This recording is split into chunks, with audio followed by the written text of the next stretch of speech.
നിങ്ങൾ സ്റ്റീം ട്രെയിനിൽ യാത്ര ചെയ്തിട്ടുണ്ടോ? എൻ്റെ ലൈഫിൽ ആദ്യമായിട്ടാണ് ഞാനൊരു സ്റ്റീം ട്രെയിനിൽ യാത്ര ചെയ്യുന്നത്. അപ്പോഴേ ഇതാണ് ഐൽ ഓഫ് മാനിലെ 150 വർഷം പഴക്കമുള്ള സ്റ്റീം ട്രെയിൻ.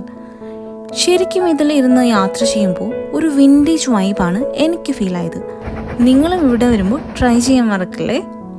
നാട്ടിലുള്ളവർക്ക് ഊട്ടിയിലെ ടോയ് ട്രെയിനിൽ കയറി ഈ യാത്ര എക്സ്പീരിയൻസ് ചെയ്യാവുന്നതാണ്. ഈ യാത്ര അവസാനിക്കുന്നത് പോർട്ടറിൻ എന്ന അതിമനോഹരമായ കടൽ തീരവും ഹിസ്റ്ററിയും ഒളിഞ്ഞുകിടക്കുന്ന ഒരു നഗരത്തിലാണ്. അതെ, എനിക്കൊരു സംശയം, എന്തുകൊണ്ടായിരിക്കും കറുത്ത കൽക്കരിയിടുമ്പോൾ വെളുത്ത പുക വരുന്നത്? ശരിക്കും അതിലൊരു ഫിസിക്സ് ഉണ്ട്. നിങ്ങൾക്കറിയാമെങ്കിൽ കമൻറ്റ് ചെയ്തേക്കണേ. ശരിക്കും ഈ എൻജിൻ്റെ ശബ്ദം തന്നെ ഒരു നൊസ്റ്റാൾജിയാണ്, കേട്ടില്ലേ?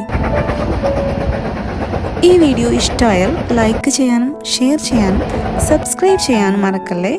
അപ്പോൾ വീണ്ടും കാണാം. Wait and see.